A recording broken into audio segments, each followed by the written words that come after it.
Hey, it's John from Liberty Care Insurance here to get you some information about CMS requirements that the brokers and agents need to follow during this upcoming AEP and OEP. Now, most of this information is going to be geared toward those agents or brokers who are selling Medicare Advantage or the Part B prescription drug plans. So CMS, what is that? That's the Centers for Medicare and Medicaid Services. These are the individuals that set the rules forth for the agents and brokers to follow. These rules are in place to protect you as the consumer as well as the agents as well. So we'll get started off with licensing and training. So no matter where you go, if you're selling some type of healthcare, you need to be a licensed agent. So whatever state you're selling in, maybe you're selling in over the phone in 10 different states, well then that agent is going to need to make sure that they have their license in those 10 different states. Don't be afraid to ask your agent or your broker to see their license. That's a part of the verification process for you. Anyone who's licensed to sell Medicare Advantage and prescription drug plans have to complete a specialized training which is called AEP. AEP stands for America Health Insurance Plans.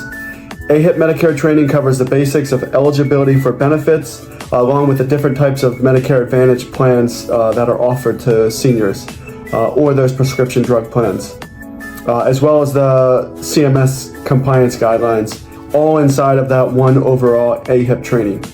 After those agents complete that AEP training, then they're going to need to do carrier-specific training.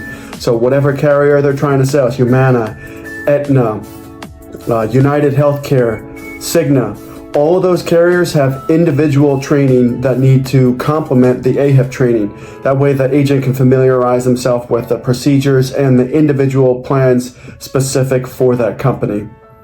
Next, we'll talk about agents who are contacting their prospects. So agents must receive from their client permission to contact before reaching out to them. So you might be asking yourself, how does an agent receive that permission to contact?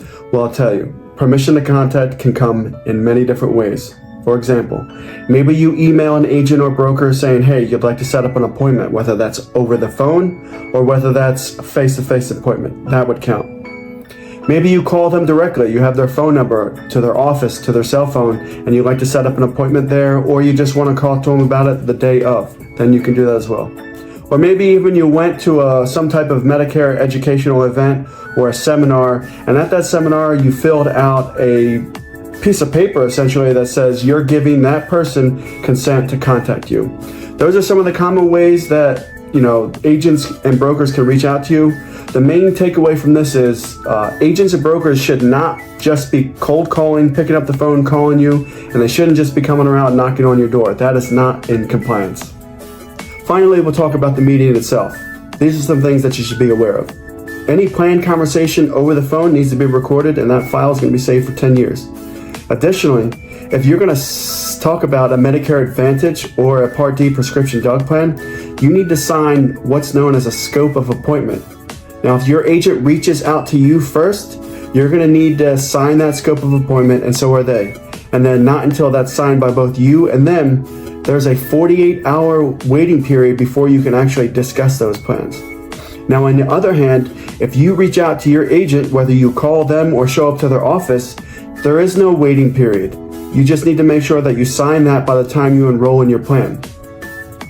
With this information, I can give you a better understanding of some of the things that you expect your broker or agent to do during this upcoming AEP season. If you have any questions or need any assistance, feel free to check out our website at www.libertycareinsurance.com. There's a ton of educational content on there just for you, as well as the ability to shop around some different plans and see what they have to offer. Or maybe you want to book a consultation and we can guide you on the right path. Either way, check us out or give us a ring. We look forward to serving you and your family.